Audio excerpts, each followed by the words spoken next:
Merci beaucoup. Monsieur le ministre, bonjour. Bonjour. Ici, dans la salle du Conseil des Nations Unies des droits de l'homme, la résolution que portait la RDC vient d'être adoptée. Est-ce une victoire ou c'est juste une symbolique?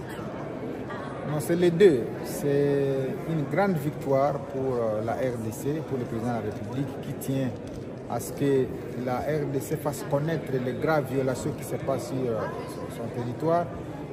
Comme vous le savez, en fait, l'impunité dans la région des Grands Lacs est à la base de la perpétuation des violations à grande échelle, qu'il s'agisse des crimes de génocide, des crimes contre l'humanité, des crimes de guerre, des crimes d'agression.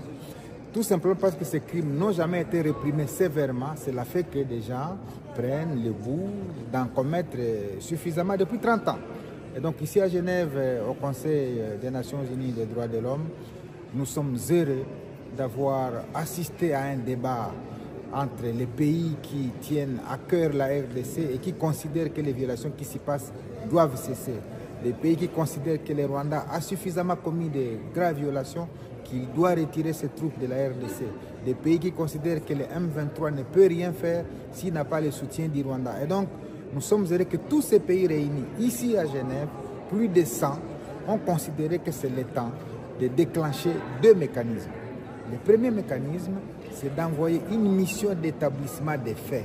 Ça veut dire une mission qui va documenter, qui va recueillir pour que les preuves ne se perdent pas dans les temps voisins, de manière à passer au deuxième échelon, celui de la création d'une commission d'enquête.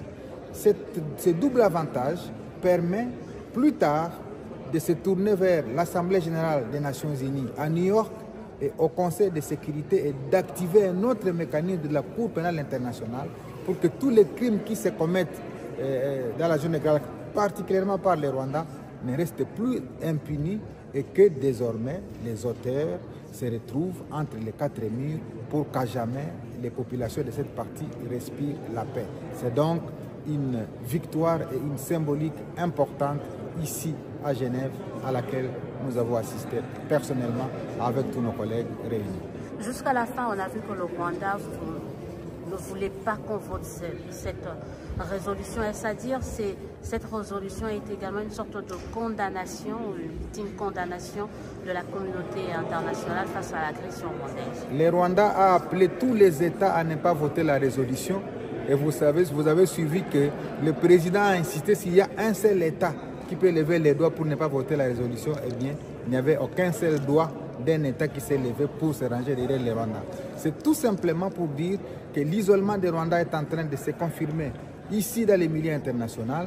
Et donc le peuple congolais, son président et tous ceux qui aiment ces pays doivent considérer que ces crimes qui sont restés impunis pendant 30 ans doivent désormais être punis très sévèrement. Et pour moi, je considère que les narratifs que les Rwandais a promenés dans les oreilles en international, à savoir FDLR, à savoir haine, à savoir je ne sais pas quel type d'autres discours, ces discours sont largement dépassés parce que finalement, au niveau international, on a compris que c'est des discours qui sont vides, que c'est des discours qui ont accroché pendant 30 ans inutilement l'opinion internationale, alors que la réalité, elle est tout autre.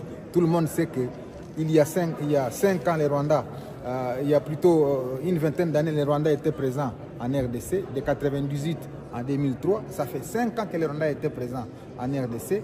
Tout le monde sait que les Rwandais sont encore présents de 2022 à 2025. Ça fait 3 ans. 5 plus 3, ça fait 8 ans. Comment peut-on accepter qu'un pays soit 8 ans dans un petit espace comme l'Est de la RDC et n'arrive toujours pas à éliminer les FDLR s'ils existent? Donc tout simplement, ce narratif-là a perdu son sens, a perdu son contenu. Et pour nous, nous sommes très heureux de constater qu'au niveau international, les discours fallacieux que les Rwandais ont toujours vendus à travers le monde est en train de perdre son sens.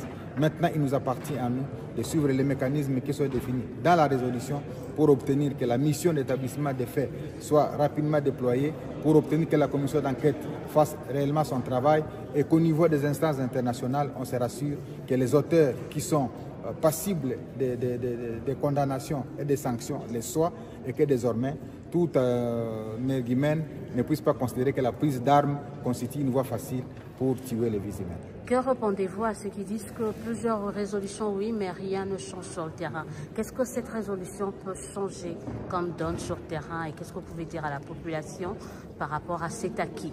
Moi, je pense que la cruauté humaine, doublée des tueries des casques bleus, la violation de 163 femmes dans la prison de Monzenze, la tuerie des enfants qui étaient dans la maternité Charité maternelle à Goma par l'armée rwandaise, les bombardements des camps de déplacés qui sont des cibles non violentes.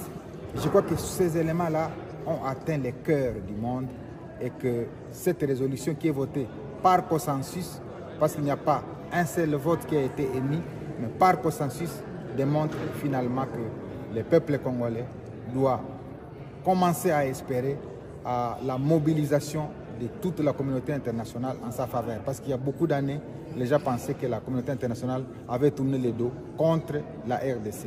Mais ce qui se passe ici à Genève est un signal fort, est une symbolique que le monde entier a désormais ses yeux rivés vers la République démocratique du Congo. Merci, Excellence.